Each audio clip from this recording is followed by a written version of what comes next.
حمد و صلات کے بعد تمام سامعین و حاضرین السلام علیکم ورحمۃ اللہ وبرکاتہ۔ وعلیکم السلام ورحمۃ اللہ وبرکاتہ۔ سورہ احزاب کی 3 آیتیں تلاوت کی ہیں۔ اللہ تبارک و تعالی ہمیں صحیح سننے، سمجھنے اور عمل کی توفیق عطا فرمائے۔ سب سے پہلے دعا آپ میرے ساتھ سب مل کے پڑھیے، اللہم بارک لنا فی رجب و شعبان وبلغنا رمضان۔ اللہ ہمیں رجب اور شعبان کی برکت عطا فرما اور ہم سب کو رمضان المبارک میں داخل فرما دے۔ الحمدللہ رجب کا بابرکت مہینہ مکمل ہوا اور شعبان المعظم کا آغاز ہو چکا۔ ایک مہینہ قبل ہم رجب میں دعا کر رہے تھے، اب ایک ماہ بعد ہم شعبان میں دعا کر رہے ہیں۔ انشاءاللہ مزید ایک ماہ کے بعد ہم رمضان کی بابرکت ساعتیں دیکھیں گے انشاءاللہ۔ شعبان المعظم رسول کریم سرکار دو جہاں صلی اللہ علیہ وسلم نے ارشاد فرمایا، رجب شہر اللہ، رجب اللہ کا مہینہ، حرمت اور عزت اور احترام والا مہینہ۔ وشعبان شہری، اور شعبان میرا مہینہ، شعبان میرا مہینہ۔ ورمضان شہر امتی، اور رمضان میری امت کا مہینہ ہے۔ او کما قال علیہ الصلوۃ والسلام۔ کسی کی نسبت اگر کسی دوسرے کو عزت دے سکتی ہے تو سب سے زیادہ عزت اسے ملے گی جو اللہ اور اس کے رسول کی طرف منسوب ہو جائے۔ تو پچھلا ماہ اللہ کی طرف منسوب اور یہ والا ماہ رسول کریم صلی اللہ علیہ وسلم کی طرف منسوب۔ آخر ایسا کیوں؟ اس مہینے کی وہ کیا خاص بات ہے کہ رسول کریم صلی اللہ علیہ وسلم نے اس مہینے کو فرمایا کہ میرا مہینہ ہے؟ اس کی اہم وجہ یہ ہے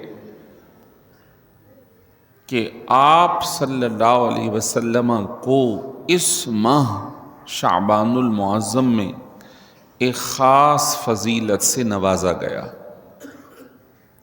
پچھلے مہینے رجب میں بھی حضور کو معراج کی فضیلت عطا ہوئی۔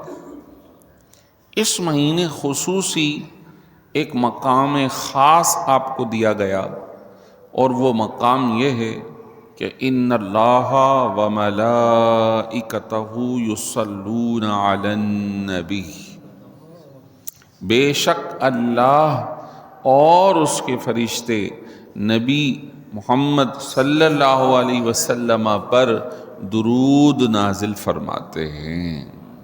درود، صلات آپ پر پڑھی جاتی ہے اللہ کی طرف سے، فرشتوں کی طرف سے۔ یا ایھا الذین آمنوا صلوا علیہ وسلموا تسلیما، اے مسلمانوں تم بھی ان پر درود اور سلام پڑھو۔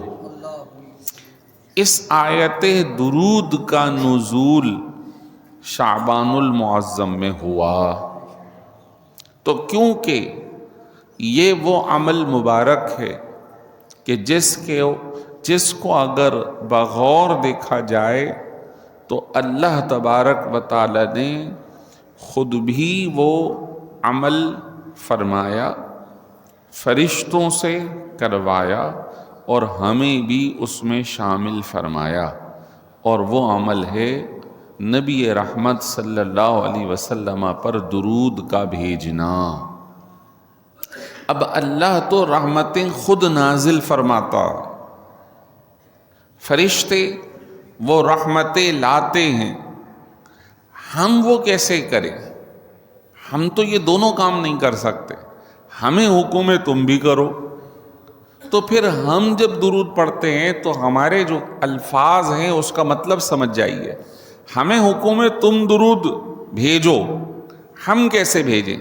تو ہم دوبارہ یہ بات اللہ کی بارگاہ میں عرض کر دیتے، اللہم صلی علی محمد، اے اللہ ہم تیری بارگاہ میں دعا کرتے ہیں تو ہی ان پہ رحمت نازل فرما۔ حکم ہمیں ہے کہ تم پڑھو، تم بھیجو، ہم کیسے بھیجیں؟ ہم تو ویسے ناقص، ہم یہ دوبارہ کلمات بارگاہ الہی میں عرض کر دیتے۔ چنانچہ ایک حدیث مبارک میں رسول کریم صلی اللہ علیہ وسلم سے صحابہ کرام نے عرض کی، یا رسول اللہ صلی اللہ علیہ وسلم، ہمیں معلوم ہے کہ ہم آپ پر کیسے سلام پڑھیں، آپ نے ہمیں بتا دیا، ہمیں یہ ارشاد فرمائیے کہ ہم درود کیسے پڑھیں۔ تو پھر آپ صلی اللہ علیہ وسلم نے انہیں درود ابراہیمی پڑھ کر سنایا، ایسے پڑھو۔ اب اس کا پچھلا حصہ ہمیں معلوم ہے سلام، آپ نے ہمیں سکھا دیا کہ آپ پر ایسے پڑھیں۔ سلام ہم کہاں پڑھتے ہیں؟ درود ابراہیمی میں سلام نہیں ہے۔ آیت کے اندر حکم دونوں کا ہے، اے ایمان والو تم درود پڑھو اور سلام پڑھو، صلو علیہ وسلموا تسلیما، اور سلام کے لیے جو لفظ ہے وہ ڈبل آیا ہے، وسلموا تسلیما۔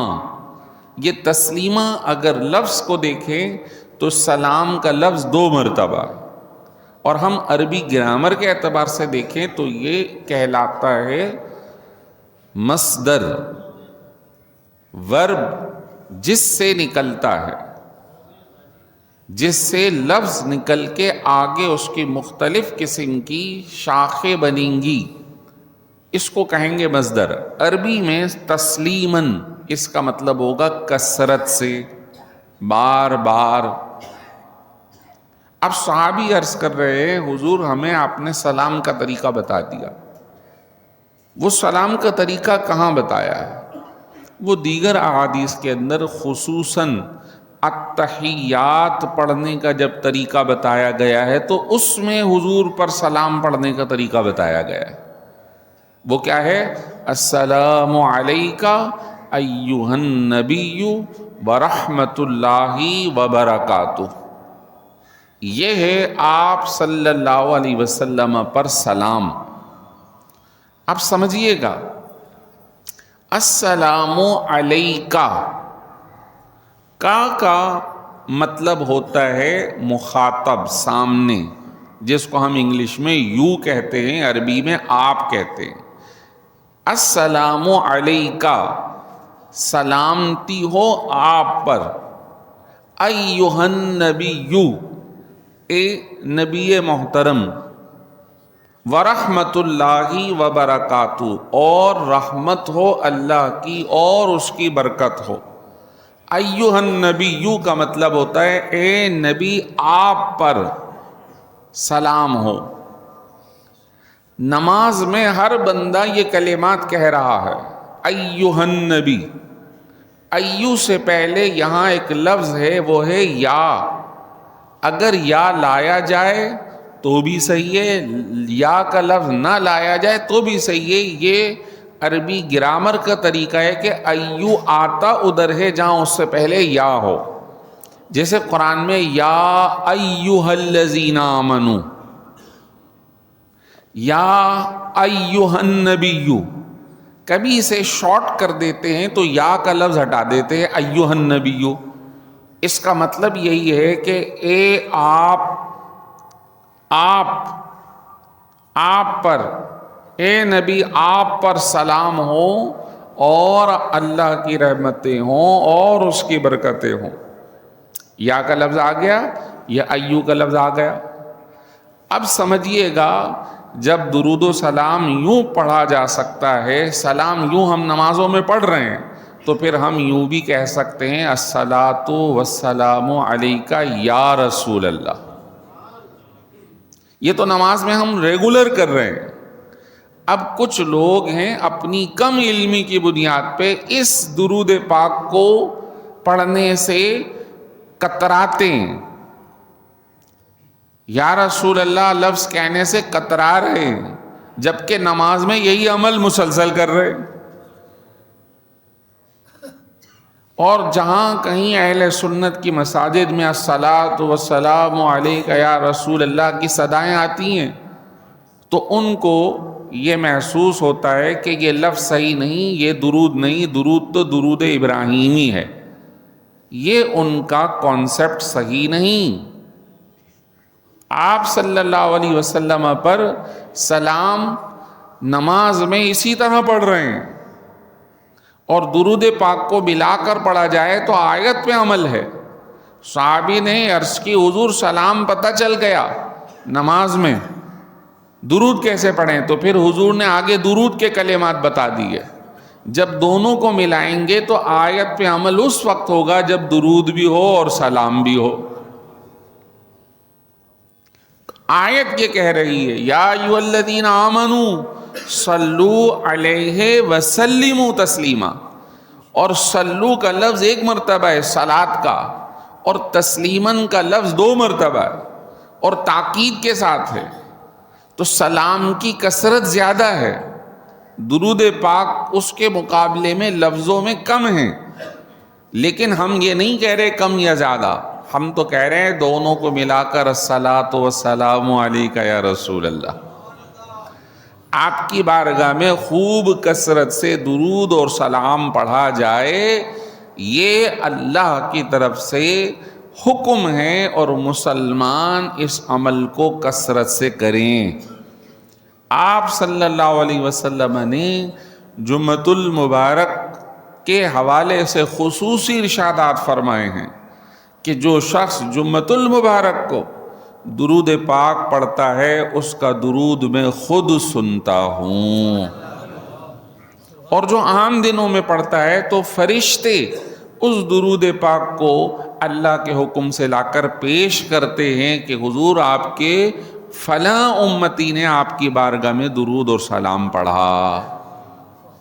بآواز بلند پڑھی الصلاۃ والسلام علیک یا رسول اللہ، الصلاۃ والسلام علیک یا حبیب اللہ، الصلاۃ والسلام علیک یا نبی اللہ، الصلاۃ والسلام علیک یا نور اللہ.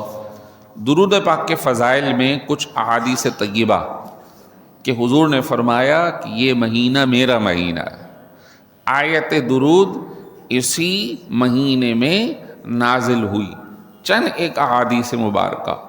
سب سے پہلی آپ صلی اللہ علیہ وسلم نے ارشاد فرمایا البخیل من ذکرت عندہ ثم لم یصلی علی او کما قال علیہ الصلوۃ والسلام. سب سے زیادہ کنجوس بخیل آدمی وہ ہے کہ جس کے سامنے میرا نام لیا جائے اور وہ مجھ پر درود نہ پڑھے. سب سے بخیل ہے. اب یہاں خصوصی طور پہ نام مبارک کا تذکرہ ہے. محمد میرا ذکر ہو صلی اللہ علیہ وسلم، تو جب نام پاک آئے تو درود ضرور پڑھنے کی کوشش کی جائے، ورنہ حضور نے فرمایا یہ بخیل آدمی ہے. اب یہاں سمجھیے گا کہ ایک نشست کے اندر کتنی مرتبہ پڑھا جائے. فرمایا کہ علماء نے جب نشست لگی ہو تو کم از کم 1 مرتبہ پڑھنا واجب ہے، اور باقی مرتبہ پڑھنا مستحب اور بہتر ہے. اگر کوئی چھٹ گیا تو اس کو گناہ نہیں ہوگا، لیکن بہتر یہی ہے جب نام پاک محمد صلی اللہ علیہ وسلم نام مبارک آئے تو درود پاک ضرور پڑھا جائے. لیکن چھٹ گیا تو گناہ گار نہیں ہوگا، لیکن کم از کم 1 نشست میں 1 مرتبہ پڑھنا ضرور واجب رہے گا، ورنہ گناہ گار ہوں گے.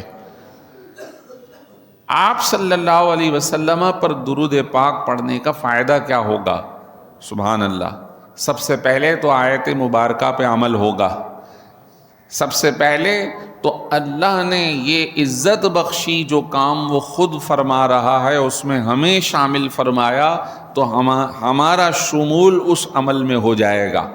مزید کیا ہے؟ حضرت انس رضی اللہ تعالیٰ عنہ بیان فرماتے ہیں رسول کریم صلی اللہ علیہ وسلم نے ارشاد فرمایا من صلی علی واحدتن، جو مجھ پر ایک مرتبہ درود پڑھے. اب درود کے کلمات میں نے جیسے عرض کیا فکس نہیں ہے. آپ صلی اللہ علیہ وسلم یہ سب سے مختصر، اللہ ان پر درود اور سلام نازل فرمائے. جتنی بھی احادیث مبارکہ کی کتابیں ہیں، بخاری ہو، مسلم ہو، دیگر ہوں، جہاں آپ صلی اللہ علیہ وسلم کا نام مبارک آتا ہے، قال النبی صلی اللہ علیہ وسلم، اس میں یہی کلمات لکھے ہوئے ہیں.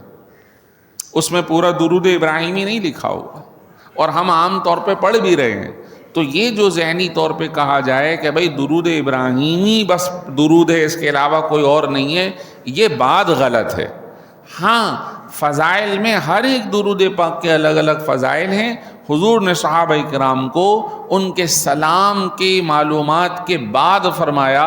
عرض کی حضور ہم سلام پڑھنا جانتے ہیں، درود کیسے پڑھیں؟ تو پھر حضور نے انہیں درود ابراہیمی کے کلمات بتائے کہ سلام تم اتحیات میں پڑھ رہے ہو تو اس کے بعد آپ یہ درود پاک بھی پڑھ لو. یہ اس کے ساتھ متصل ہو گیا، سلام اور صلات دونوں ہو گئی. حضور نے فرمایا من صلی علیہ واحدتن، جو مجھ پر ایک مرتبہ درود پڑھے، میرے لیے دعا کرے. سبحان اللہ. فرمایا صلی اللہ علیہ 10 صلوات، اللہ تبارک و تعالیٰ اس پڑھنے والے پر 10 رحمتیں نازل فرمائے گا. اب لفظ وہی ہیں صلات، مطلب الگ الگ ہوگا. حضور پر درود پڑھنے والا دعا کرے گا اللہ تو ان پر اپنی رحمتیں نازل فرما. اب دعا حضور کے لیے کر رہا ہے، لیکن اس کے بدلے اللہ پڑھنے والے کو 10 رحمتیں عطا فرمائے گا، ایک کے بدلے 10. اور اس ہمارے نماز کے، ذکر و اذکار کے، دیگر کے عملیات میں کبھی قبولیت اور عدم قبولیت کا مسئلہ بھی رہتا ہے کہ ریاکاری ہے، دکھلاوا ہے، کہیں نہ کہیں کمی ہے. لیکن کچھ عمل ایسے ہیں جو اللہ کی بارگاہ میں مقبول ہوتے ہی ہیں، جیسے درود پاک کا پڑھنا.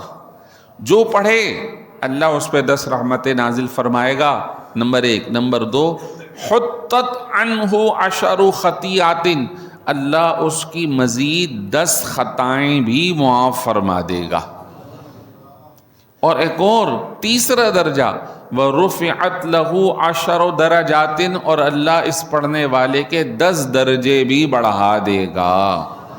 اب پڑھ ایک رہا ہے لیکن ہو اس کے ساتھ 30 کا عمل ہو رہا ہے. 10 رحمتیں مل رہی ہیں، 10 گناہ معاف ہو رہے ہیں، اور 10 درجات بھی اس کے بڑھ رہے ہیں. سبحان اللہ. ایک صحابی نے جب یہ سنا درود پاک پڑھنا ہے تو عرض کی یا رسول اللہ صلی اللہ علیہ وسلم، میرے پاس جتنا بھی فارغ وقت ہوتا ہے تو میں اس پہ آپ پر درود آئندہ پڑھا کروں گا، تو مجھے یہ بتائیے میں کتنا پڑھوں؟ تو انہوں نے عرض کی کہ حضور ایسا کروں کہ میرے پاس مثالیں 3 گھنٹے ہیں تو 1 گھنٹہ 1/3 آپ پر درود پڑھتا رہوں. حضور نے فرمایا بہتر ہے، لیکن اگر اس سے زیادہ کرو تو تمہارے لیے اچھا ہے. یعنی حضور کی طلب کہ تم زیادہ کرو. انہوں نے عرض کی حضور آئندہ میں اپنے وقت میں نصف وقت آپ پر درود پاک پڑھوں گا، باقی نصف وقت میں کوئی اور ذکر و اذکار، دعا وغیرہ. حضور نے فرمایا ٹھیک ہے، لیکن اگر اس سے زیادہ کرو تو بہتر. اس نے عرض کی، یعنی ان صحابی نے عرض کی حضور اگر میرے لیے بہتر ہے تو پھر میرے پاس جو بھی وقت ہے میں آپ پر صرف درود ہی پڑھتا رہوں گا، آپ کی بارگاہ میں صرف درود پڑھتا رہوں گا، اللہ کی بارگاہ میں دعا کرتا رہوں گا. حضور نے فرمایا اب کلمات سنیے گا. اجعل صلواتی کلیہا، میں اپنے تمام تر وقت کے اندر صرف درود پڑھتا رہوں گا. حضور نے فرمایا اذن تکفی ہمک ویغفر لک ذنبک، اگر تم یہی کرو تو پھر اللہ تمہاری ہر ہم اور فکر، ہر سوچ، ہر دعا اللہ اس کے لیے کفایت فرمائے گا. تمہارے تمہاری جو فکر ہے اللہ تعالیٰ دور فرما دے گا. وَيُغْفَرُ لَكَ ذَنْبُكَ، اور اللہ تمہارے گناہ بھی معاف فرما دے گا. یعنی حضور کی طلب ہے کہ جو تمہارے پاس وقت ملتا ہے تم ذکر و اذکار کرتے ہو، تم مجھ پر درود زیادہ سے زیادہ پڑھو، تمہاری ساری آزمائش، تمہاری فکر، تمہاری سوچ، تمہاری خواہش اللہ تعالیٰ پوری فرما دے گا. اس کے ساتھ ساتھ تمہارے گناہ کے مغفرت کے لیے بھی یہ درود پاک ہی کافی ہوگا. بآواز بلند اللہم صلی علی سیدنا و مولانا محمد معدن الجود والکرم وعلی آلہ واصحابہ وبارک وسلم. حضور پہ درود پاک پڑھنے کے بڑے فضائل ہیں، اور جنہوں نے پڑھا اللہ نے انہیں برکتوں سے نوازا. مثال ہے، بڑا مشہور قصیدہ ہے قصیدہ بردہ، مولا یا صلی وسلم دائما ابدا علی حبیبک خیر الخلق کلہم. اب یہ کلمات جو قصیدہ بردہ شریف کے درود پاک کے ہیں، حدیث کے کسی بھی فرمان میں موجود نہیں ہیں.